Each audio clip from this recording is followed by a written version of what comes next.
Je m'appelle Emma Garat et je travaille au Conservatoire d'espaces naturels Occitanie.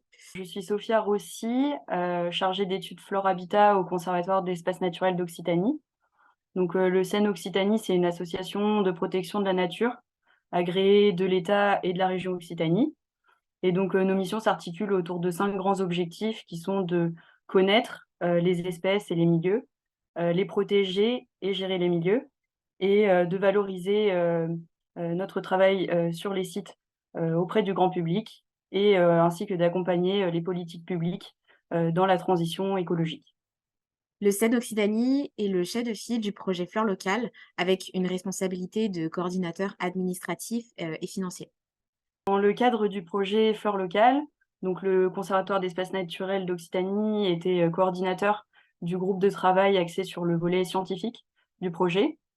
Et dans le cadre de ce projet-là, on a piloté 5 sites expérimentaux qui nous ont permis d'identifier des végétaux pertinents pour de la restauration écologique en contexte méditerranéen.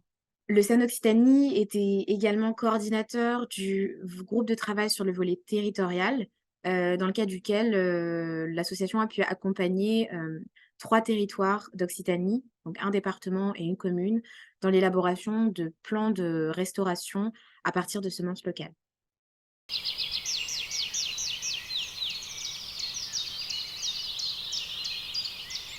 Une des réalisations remarquables, du projet sur le volet territorial, ça a été l'accompagnement du département du Gard, avec lequel, on a pu mettre en place plusieurs groupes de travail thématiques, et qui ont permis en fait de créer une vraie dynamique, au sein du département. Une dynamique, qui a engagé plusieurs services, donc à la fois des services, plutôt environnementaux, gestion de l'eau, mais d'autres services qui pouvaient aussi utiliser des végétaux dans leurs opérations de végétalisation, comme, les services d'ouvrages paysagers, des routes, ou la logistique, par exemple, qui s'occupe, de la gestion des collèges.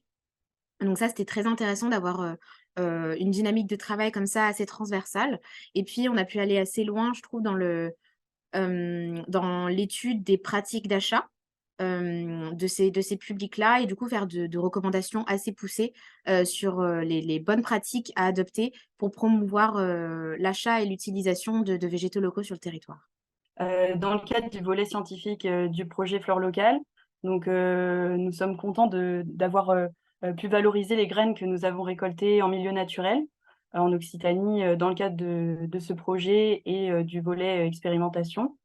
Donc la plupart de ces espèces ont répondu à nos attentes, notamment pour de la restauration de prairies méditerranéennes.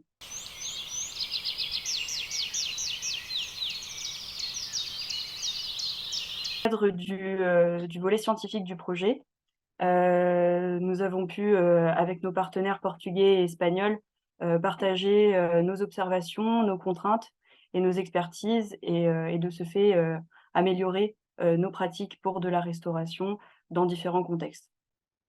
Sur le volet territorial, ça a été assez intéressant de pouvoir échanger avec nos partenaires espagnols et portugais, parce qu'en Espagne et au Portugal, on a un cadre législatif qui est beaucoup moins favorable à l'utilisation de végétaux locaux, contrairement en France où on a un cadre réglementaire qui est quand même déjà assez bien défini avec l'existence d'une marque et des régions d'utilisation.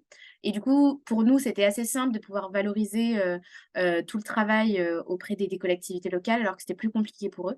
Et du coup, je pense que les échanges ont été, assez, enrichissant pour, tous les partenaires impliqués.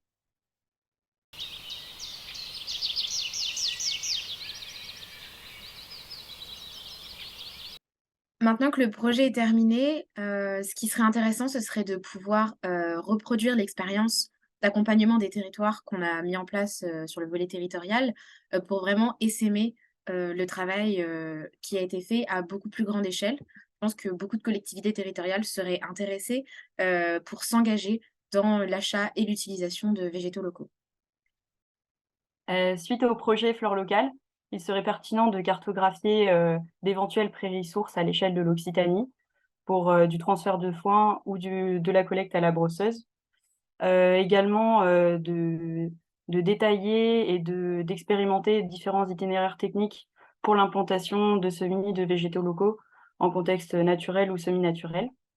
Et nous, à l'avenir, au CEN, on va essayer de poursuivre le suivi de nos 5 sites pilotes du premier projet, afin d'identifier les espèces qui n'auraient pas été inventoriées la première année et d'affiner notre liste d'espèces pertinentes pour de la restauration de prairies méditerranéennes.